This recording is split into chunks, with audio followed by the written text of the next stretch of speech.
Good evening, everybody. What is up? My name is Matt. Welcome back to Gone Diggin' live from the Relic Room. Normally it's a Treasure Tuesday, but tonight is Monday, and I know that's a little different. But we're changing things up here, and we're going to run Mondays, Tuesdays, Thursdays, Wednesdays, whatever we feel like is the best. So that's more important reason for you to hit that notification button or that bell icon when you see it. Made a few mistakes in this stream already, but we're going to work through them as best as possible. Big shout out to Flash in Your Pan, just showing a little support for one of the fingers of the treasure hunting hand. Thank you, my friend.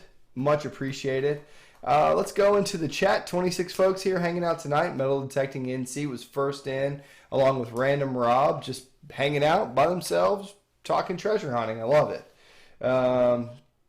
So Craig Dunn was here. Indiana Tones. Man. And we got a new guest coming up. So Metal Detecting NC is going to come on the show. Michigan Mud Diggers here. Got the kids to bed. Wishing it was summer already. Thin Blue Diggers. Ezra Kidder. Sebastian 92 Finder. Jamie Henley. Man, all kinds of great folks. So if you're in this chat, Finders Keepers, Larry Stewart, Flash in Your Pan. Great guys over there. Andy from We Dig Metal Detecting. Boondock Diggers. Man, it's kicking in here. Aggie Hall is here. Cliff with the $10 super chat. My man. I've got a whole bunch of packages to go out this week. I just haven't been able to get them out, but we're going to get them out of there. Wig TV. 31 people hanging out. 10 likes. I can't get any better. Diggin Canuck. Liz is here. Wes Smith. Random Rock. Frankie Bouchong is here. Kicking it. Man.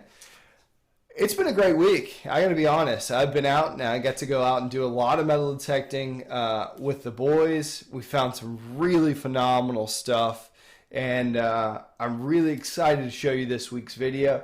It's going to be on the long side. I got to be honest. It may push into the 20-25 minute mark. If you guys like metal detecting videos, I guarantee this one's going to be fun, and there's going to be a lot of different finds from the American Civil War, even some early coins, and maybe even a throwback find to a find that I wasn't quite there for, but I'll just let the video speak for itself. Plugmaster Ford, my favorite subscriber, is here, and he is, and you know what's really cool? I don't really talk about subscribers. I appreciate every single one of you that show up and are a part of the live stream every week that we do this, who send me messages, drop comments, likes, are a part of the Gone Diggin' Facebook group. But this week, in fact, yesterday, we hit 4,000 subscribers. That's pretty amazing to actually think that 4,000 people thought it was cool enough to ring some little button on a imaginary thing we call the internet and follow the Gone Diggin', I guess, journey, basically, of what this has been or probably what it always will be.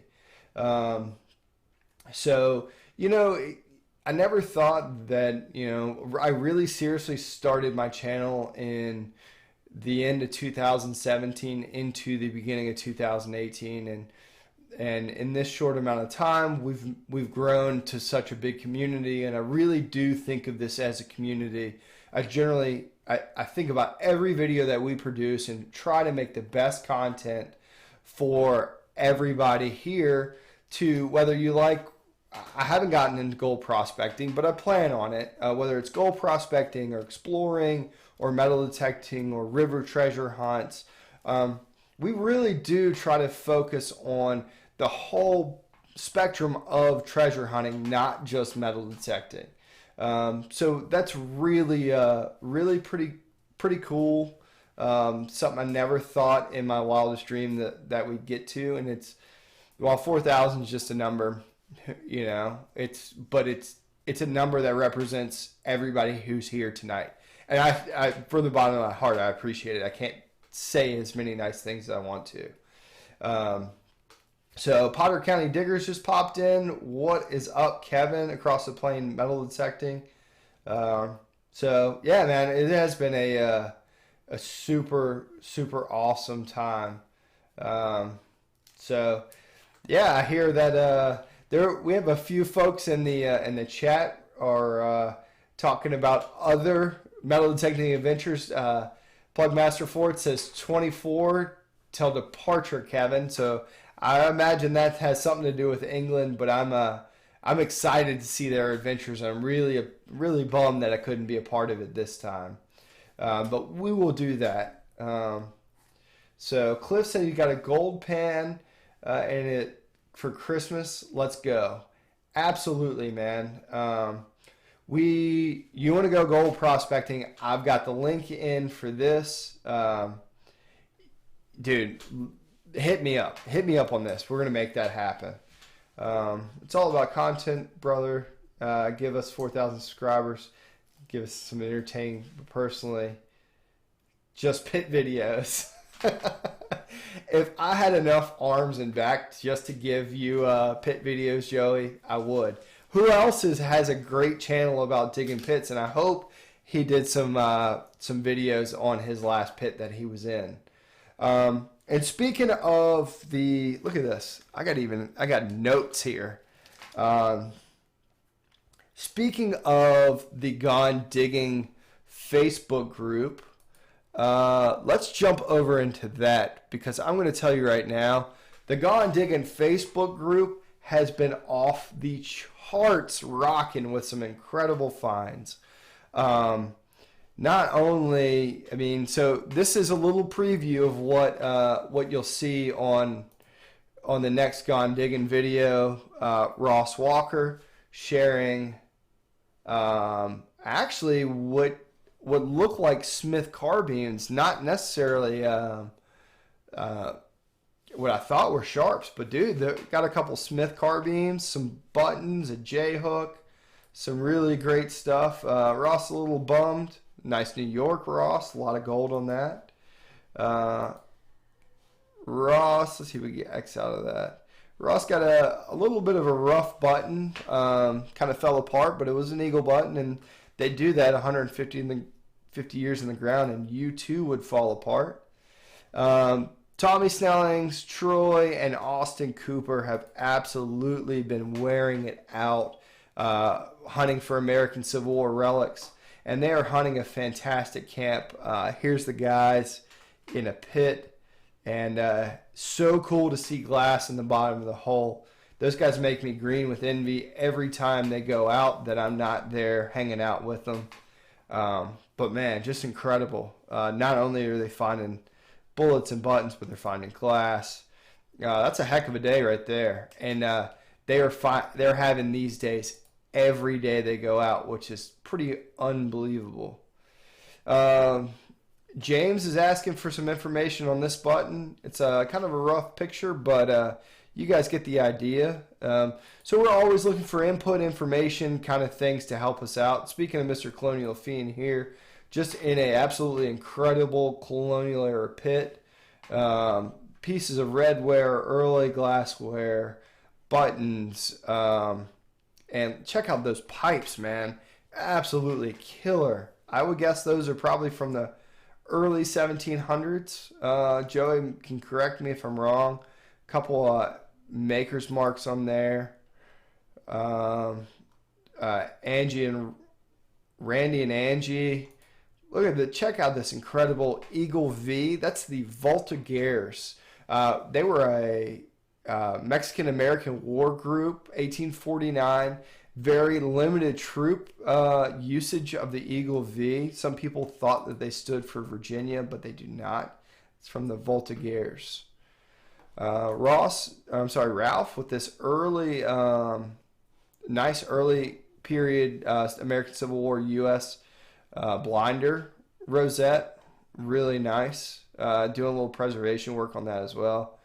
And Jamie, we're just going to skip over Jamie because no one cares, Jamie.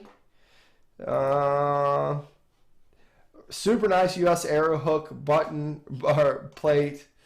coming out of the ground. So again, all kinds of cool finds. I can't do Jamie like that. Check out this bucket lister from Jamie. 1835 cap bust half dime. Little rough, but man, if you're going to talk about a bucket lister, absolutely fantastic. So a lot of really cool stuff going on in the Gone Diggin' Facebook group, and really excited to see that. If I can get my chat back up, I don't know how, exit full screen. There we go. Boom. So lots of cool stuff going on there as well. So there we go. Let's see what I missed. 1660s, Joey said. Dude, that is absolutely unbelievable. So, you know, there's Country Dirt Kick. What is up? Thanks for jumping in. Nice to see you here. Yeah, Smith Car Beams, man, it's been really it's been pretty fantastic.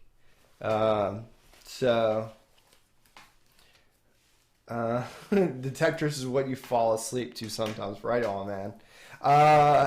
Also really cool, Aggie Hall, I saw on Facebook, posted a really nice 1864 Indian head pinning.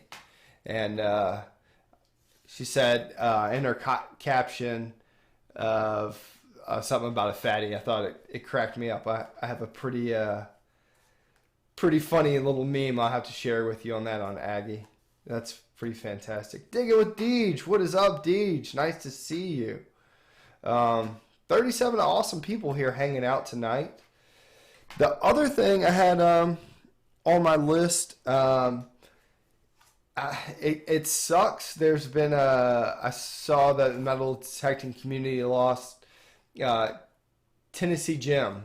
I didn't personally know Tennessee Jim, but I got the opportunity to interact with him through this incredible metal detecting community we have here, and got to see him in some of the earlier live streams and follow some of his videos. And a dude very much full of life and a lover of the metal detecting community. So pretty big loss.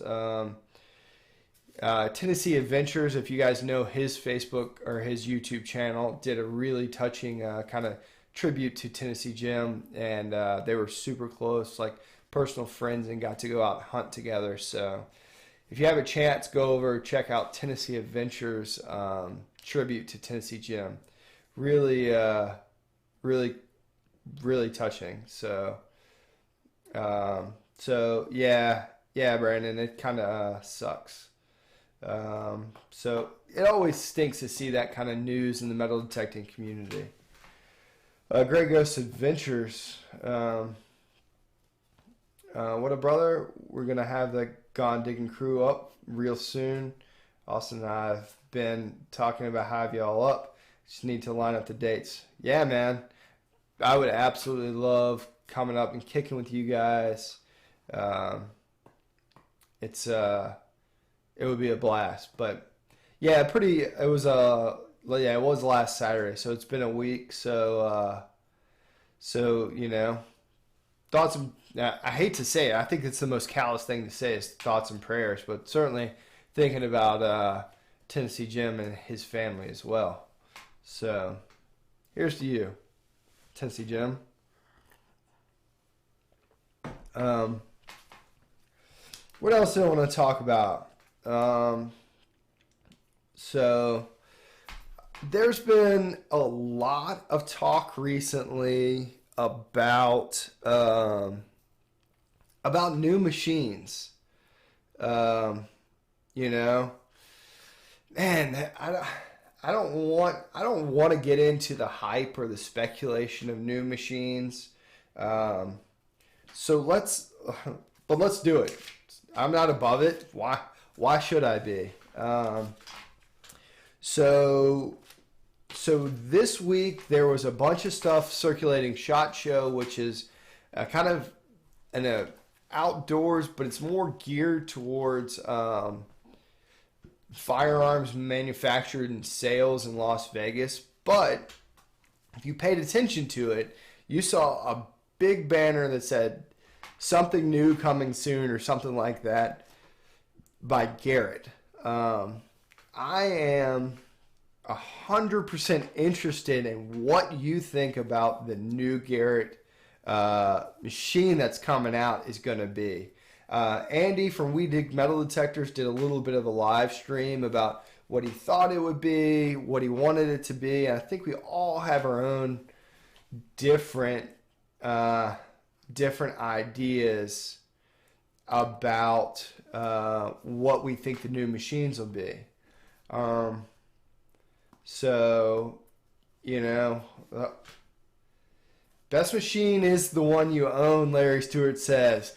You got me. You got me. I can't help. I can't help but talk about some of the new stuff. Aggie says, Liz, Deej, and the rest of the ladies in the house. Absolutely. Super appreciate you guys hanging out. But I don't know. I guess my thought of what I believe the new Garrett machine would be. Some people were talking about a revamp of the A series, or is it a new AT addition to the line? It better be this or it better be that.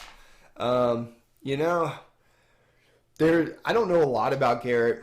I know what I like about their machines. I've used them. I actually had an AT Pro about 6 or 7 years ago, and what I realized is it wasn't for me. Like Larry said, is the best machine is the one that you have. So we did. Andy says at a minimum it has to be rechargeable, wireless, and selectable frequency. So Garrett's got the Z-Link thing. They've got that thing down to a T. And that's a really great system. And in fact, I wish some of the other manufacturers worked on that. XP Deus does a really good job with the MI 6-pin pointer and their complete wireless system. But, you know, I don't know. I like what Boondock says. He said the familiarity of harsh tones what prevents them from changing up. You know, I don't really know that I love the tone system for the Garrett. I don't want to see them go to what the Equinox did from the CTX or the E-Track or even the Safari. I think that would be a hard mistake to move from a much different conductive Ferris scale into something completely new and foreign to a lot of people. So, you know, I would think multi-frequency should be the thing that Garrett thinks about. But if you look across the spectrum of metal detectors that they have, they go from 7 all the way up to 18 kilohertz. I think you're going to see something in a little higher level from Garrett. And it may be something pulse related, what Diggin with Deej said. So I hope they do multi-frequency. For me, the rechargeable batteries is I could give or take. The wireless I feel like they've got, but I don't know. Here's something that's probably going to get people a little, I don't know, upset.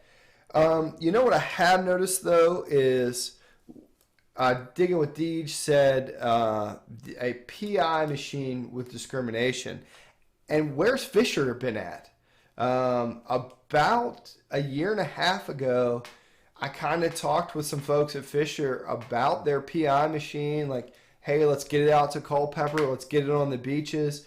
Come on out. We can make this work. Let's put it in some mineralized ground. And it was crickets. And I don't think that Fisher has anything to offer the metal detecting community anymore. That may be a bold statement, and I get that's going to make some people upset, but the T2 is a great machine. The F75 is a great machine, but they have lost the game. They promised a PI machine for the water over a year ago, and they have yet to deliver. So Fisher, First Texas is, I think they're out. I think they're out of the game. So, maybe if you guys still run it, I would be interested to know in the comments who's still running the F75, who's still running a T2. And don't worry, Boondock Diggers, we are going to get to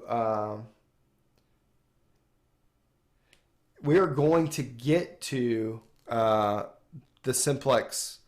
And some of those Turkish detectors. Diggin Canuck says, I terribly dislike detector shaming. And that's not the point of my little bit of rant here. Because I personally believe with any metal detector in the right location, you can go out and find anything. But what I do want to see is something that Nocta Macro is doing, and I want to see a good diverse group of offerings to the metal detecting community. So don't think that this is detector shaming, because if you're hunting with a bounty hunter, you can easily find just as good an item as anybody else. And in fact, here's what I'll use as an example. So if you guys are taking this the wrong way, my good friend Jamie Henley went to a digging in Virginia. Everybody was walking around with TDIs and pulse machines, and the gentleman that he was riding with was hunting with a White's MXT.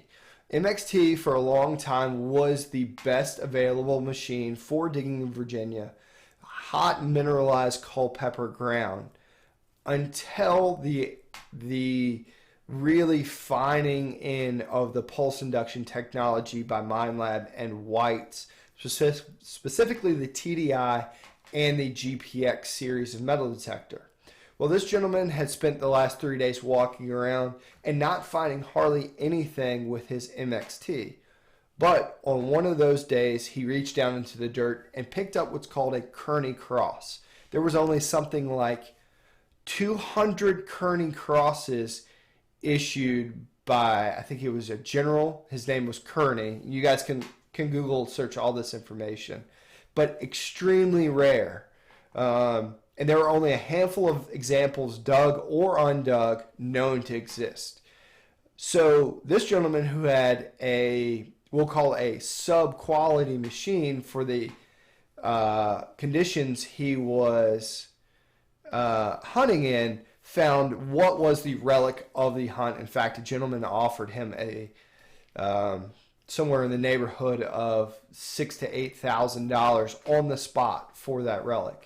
Which he declined. So I'm not detector shaming. I'm not trying to be controversial, but I do feel like we all should be a part of this community, and we should all push for better equipment from the manufacturers that we like. So Jamie said, "Yep." Digging Liz, no, Matt. I mean, when a person is shamed for the detector that they swing, absolutely. I will never talk bad about any one person for what metal detector you swing. For a lot of people, this is a hobby. For me, it is a passion that I love. And just because it's a passion doesn't mean that I can afford the best, newest, greatest thing. Everybody really does. You purchase what you can afford. And I'm really an advocate of that if I was to sell metal detectors. So yeah, Diggin, we dig metal detecting. Andy says, yes, it's not about detector shaming. It's healthy to criticize all manufacturers. Otherwise, how would they know what we want? And that's why the last White's release bothered him. And what Andy was talking about is White's just released the the G-Max or GMX, which is a all waterproof, non-rechargeable 40 kilohertz gold the idea, it's like a gold bug kind of metal detector, small 6-inch coil, sub-grain gold nuggets. So, that's kind of an interesting thing for them to release while we're generally in the coin and relic side of the metal detecting community. I think that there's a lot of other folks out in the gold prospecting community that are really searching for something like that, other than say the gold monster or the gold brug for that matter.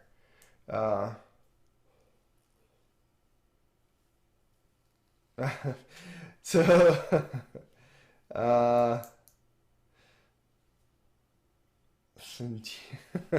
so Frankie's giving me a hard time. Matt, the most expensive digging buddy he's ever met, hooked up with him, and Boone, nonstop DIVs, GPX accessories. Talk about an expensive friend. Thanks, Frankie. I appreciate it. So we kind of underfoot. We kind of talked about the mysterious Garrett Machine, and I really don't know. I'm with Andy on this. I think it's got to be a multi-frequency machine, whether it's individual or simultaneous. I don't think anybody's got the technology to compete with Minelab, and I think that's a good segue into what we'll talk about next. The Minelab Vanquish. Man, if somebody did a good job of covering up something, that was Nocta Macro with absolutely crushing the Minelab Vanquish release. Holy smokes. I have heard zero about the Vanquish. It is a true multi-frequency machine. I've seen a few reviews and a few setup videos from my folks over at Iffy Signals and stuff like that. Iffy Signals did a great kind of fire up video. It's been really interesting. I was really thinking about why the Vanquish didn't do well, and I think that's the Simplex just blanketed that joker right on over. There was a lot of hype, a lot of release at Detectable of mermaids and people from parachutes, which I will never understand how that's going to sell a metal detector. So, I don't know. So Andy across the plane says, considering the Vanquish for a backup for his kids, the Vanquish is not waterproof, and I've been hearing a lot of hype about the Vanquish not being waterproof. But you know what I haven't seen, and if you guys have a link, drop it in the description. I have not seen the Simplex on a saltwater beach. Man, yeah, that's where I feel like we're gonna tout the waterproof ability. Like, how's the Simplex doing in that that really heavy tide kind of area where it is waterproof and it is saltwater? Certainly the price point on the Vanquish absolutely is phenomenal compared to the higher level of with the Vanquish 540. And Paul B says 95% of the people out there don't hunt in the water. So Andy says plenty of vids of the Simplex performing well in the salt water. I did a quick Google search or YouTube search today, and I don't know. I haven't seen much really quality saltwater stuff out of the Simplex, and I mean maybe that's because the Equinox really dominates that beach environment. B Harp Detector says the Gig Master did some vids on the Simplex on the beach. Yeah. They did. And so maybe I'm uneducated. Maybe that's simply my fault, and I will 100% own that if there are a lot of good folks out there knocking down videos on the saltwater beaches. So let me know. So Gig and Chig must be related in my thoughts. Yeah, both really great dudes.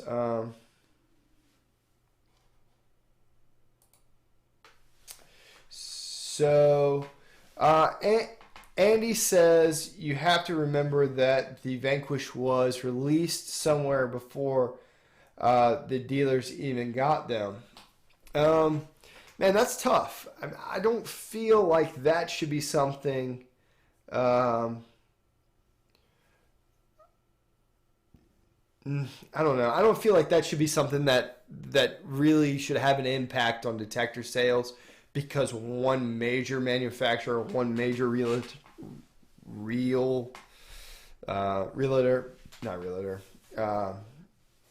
a salesperson got it. Yeah, I'm mixing my words up. You understand what I'm saying. So Aggie said, stay out of the water and Ohio. Not going to happen. I'm coming to Ohio, and I'm going to dig Indian head pennies out of your fields. No, you're right. The vids showed sub performance compared to the Nox. And as it should, I mean, it's a single frequency machine at one time. So I get it, guys. This isn't like the normal Gone Diggin' live stream that everybody is used to when we do interviews. This is Matt's 2 cents on the metal detecting world, but I hope that you expected that when you came in here for this. So it's pretty interesting. So you know, there's what else can I say? What else should we talk about? This is going to be my my soapbox. Oh, you know what? Actually, I have a bunch of other things to talk about that I kind of wrote down and went all over the place. So Punchy Plug says, Gators here, stay out of the water. No way, man. I'm going to come digging some gator water too. We'll add that to the list farther on down the road. I got to write it down or I'll forget it. You know how that goes. So let's talk about this, since we're talking about moving on to digging places and away from the metal detecting talk. I want to know what metal detecting events are you going to be attending this year, because I want to be at the ones that you're at. There's a couple paid events that I probably won't be able to attend because my pockets are only but so deep and the baby reaches right down there and takes that money out. You know, it's I will be attending one of the DIVs this year in the spring. They'll be back-to-back digging in Virginia's. One is at a farm that I've been working really hard with the GPX to get much better. So when I go there, I have the best opportunity to find relics there, because I have a feeling that I just don't think we're going to be able to go back to that farm again, even though I go any day of the week. Wait, who did I see in there? Did I see Metal Detecting NYC? Oh, there he is. What's up, Merrill?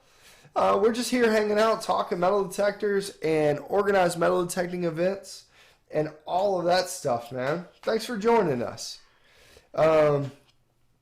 So, Digging in Virginia, the signups have come and gone for those. You still have to pay whatever. If you got into Digging in Virginia, I hope that you let me know, because it's going to be a great time. We're going to have a live stream like we always do from Digging in Virginia. But before that, I have, let's see, I had the Florida 6 hunt, which I'm really excited about. That's in February, so I'm going to try to spend some time down in Florida hanging out with Larry Stewart. Dwight from the New Age Goonies, whoever else will have me, Dig Dive Discover.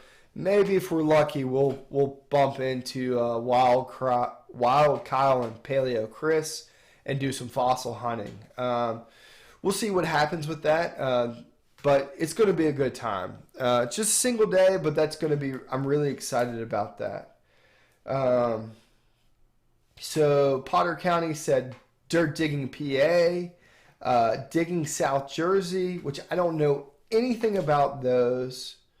Cliff had to bounce out of DIV, and that sucks, my friend, but I hope that you'll go back to another one where we can hang out. So dig stock. So dig stock, I wanted to talk about. I'm gonna table that for a second. So you have Larry Cisna, who is doing multiple hunts either in Virginia or South Carolina coming up, and James Bibb, who has Just Go Detecting. So James, I don't know anything about Larry Cisna's hunts. He's been doing them for a while. I've heard some up and down stuff about Larry. I don't know of any of it to be true. Just like people talk things up and down about John Kendrick, all I can speak for is their events. I've never been to a Larry Cisna hunt. Either that's the NDL National Detecting League or one of his private hunts he does. So those are out there as well. And James Bibb from Just Go Detecting. Now, what I do know is from other people from James Bibb who have personally gone to his hunts. And James puts on a heck of an event from what I know. So that's kind of a great thing to go follow. You got to go on his Facebook group. He does his signups a little different. They are first come, first serve. He's going to tell you when he's going to announce it. He posts it, and then it's announced, and it's all in order. So no favoritism, none of that stuff. So digging across the plains, man, we got all kinds of cool stuff going on. So now let's pull that dig stock thing off of the table and let's talk about that. So last year there was Pound the Ground, and it was an interesting event, and I'm going to be reserved positive about Pound the Ground. Man, for me, it was 11 hours I drove to go to Pound the Ground. It's 1,200 acres, which is a massive piece of property, whether you have 200 people or 1,200 on it.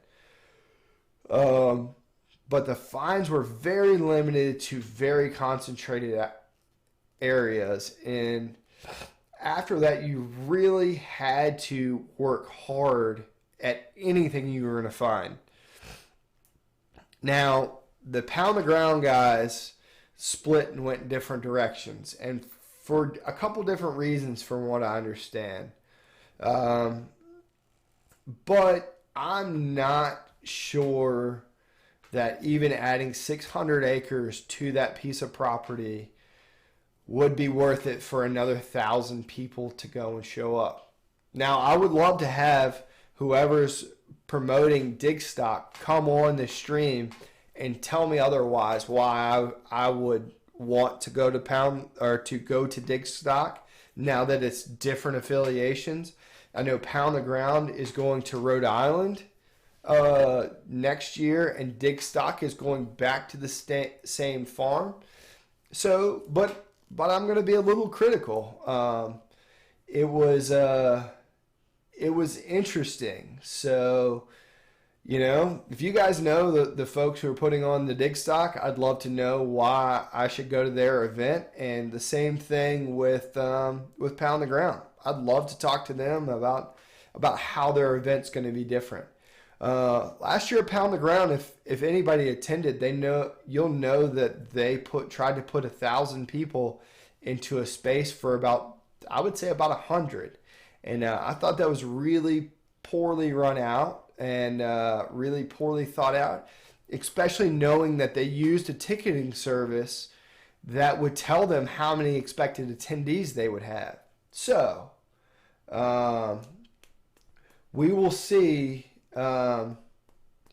We will see what happens with all of that stuff. So that's really like, yeah, I don't know. These, I guess, for my personal experiences, these metal detecting organized events, everything you have to take. You have to take everything with a grain of salt, right? If somebody tells you it's going to be the greatest thing since sliced bread, it's probably going to be sliced bread, but it's not going to be better than that. It's going to be pretty interesting. So I'm really, I don't know, I'm really hit or miss with all of this stuff. Boondock Digger says no thanks. So finally, an honest opinion. Just visit NYC. The whole city is a seated hunt. Right on. And I'm gonna give you an honest opinion. I don't want you guys to go out and waste your money. I mean, I spent $90 in tolls to get to Pound the Ground, for God's sake. That doesn't even include my hotel room, the entry fee, and who knows how much beer me and Kevin and DK drank that night at the hotel. But, we had a good time. So I will say that about Pound the Ground. I really did have an enjoyable time hanging out with Plugmaster Ford, Jason the Quarter Hoarder, Missouri Mike, Kevin. If I go to an event, it's going to be a good time. Find me, we're going to have fun. Because I'm not going to do it if it's not a good time. So, I got that down. How about that? Yeah, I do hope to make it to New York sometime. Dead Horse Bay. Maybe hit a park up. I don't know. Who knows? History Uncovered, one shovel at a time. Oh, no. That's something I'm not going to repeat, but an absolutely hilarious statement. History Uncovered, one shovel at a time. Would rather be bit somewhere personal than dig on a Cessna hunt. So there's a guy who knows. So I don't know. Kevin said he bought his beer at the grocery store for the motel. Saved money. I don't know how you did. So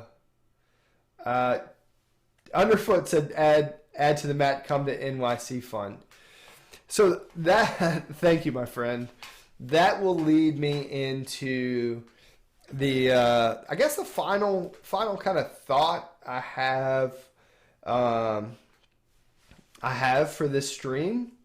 I don't know how I've sat and talked to. I mean, sometimes I feel like I'm talking to myself, but I'm not. Even if you guys aren't listening, you're here hanging out with me, and that's all that matters.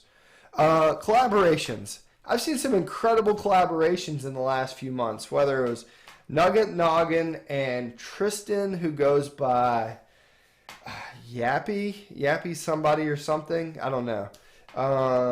To D Almighty, hanging out with the guys Paleo Chris and Wild Kyle, Dig Dive Discover.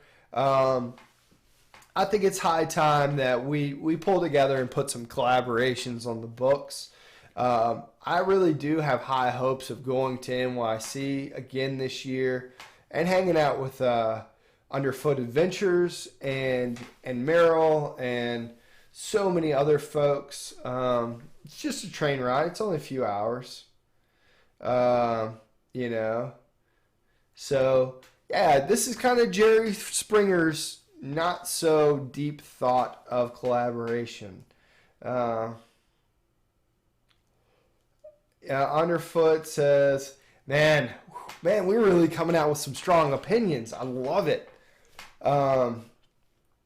Doesn't know how to treat a woman. Man, I don't I don't know anything about that, but we can go over it. I did not find out where Darth Vader was coming from. I hope to be hanging out with a lot of great folks this year, including Meryl. Maybe, who knows? Maybe we go to Ohio and dig with Aggie and make her come on the live stream and talk about being a lady of the metal detecting community. So, not that I'm putting any pressure on Aggie to come and show her face on the internet, but I am. So, yeah, year of the collaboration. So, and likewise, if you guys find yourself in Virginia and you want to go tromp around a field with a knucklehead who enjoys metal detecting more than one person should, please send me a message. If you don't like hanging out with me, you certainly won't like hanging out with Jamie or Ralph, or Ross or Kent. It will be a great time. Find someone who would hurry up. Flash, man, I would love to find some gold in Ohio. We can talk about that too, Cliff, if you want. I mean,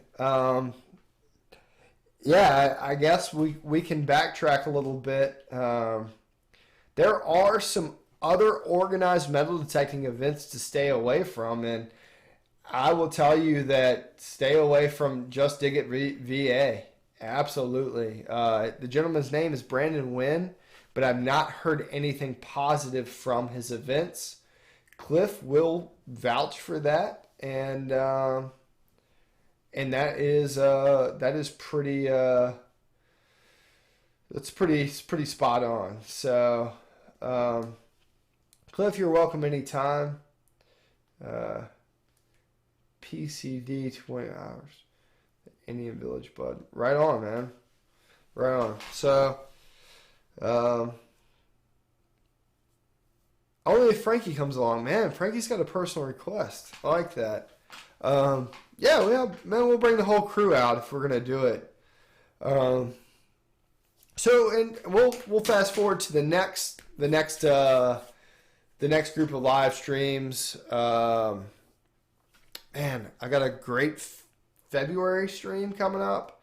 Charles from Heritage Relic is coming on the stream. And we're gonna have a lot of great groups of folks hanging out.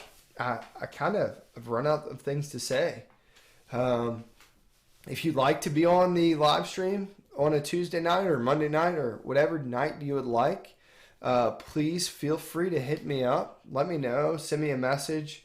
Whatever you guys would like to do, I'd love to talk about it. If you have an idea for the live stream, something you want to go over, want me to cover or talk about, I'd love to do that as well. But for the rest of the evening, I think the last thing that I will do is I will share one single relic from the Relic Room. And I think I got it right here. So, right in front of me is a small child's ring. I know nothing of this ring other than it was dug by a friend of mine, and it is gold. It is very thin. I need to get a microscope thing here, but I believe that to be a small child's ring from the mid to early 1800s. It's not hallmarked, so that leads me to believe that it is prior to hallmarks, which I think started in the 1890s at a minimum. And it is sitting next to my absolute favorite bullet to recover, which is this. That is a ringtail sharps, Very cool bullet. It was a variant of the Sharps rifle. This particular one was 54 caliber. As you can see, it is smaller than a 57 caliber Gardner. And the ringtail Sharps was designed that it could be tied around the back here when it was fired. So you would rip your paper off, you could dump your powder in, and then it had a little string that went around the cartridge around the back. This one was rammed, and it's got a little ram mark on it, and fired, and very, very cool, very cool. So one of probably my favorite bullet to find, even in this condition. I still like to keep them hanging around here to look at. So much like everything behind me here. So there we go. There you go, 1906. So yeah, and these ringtails are mostly considered used by CS troops, or Confederate States of America troops. So there we go. I hope everybody's had a good evening hanging out here live in the Relic Room.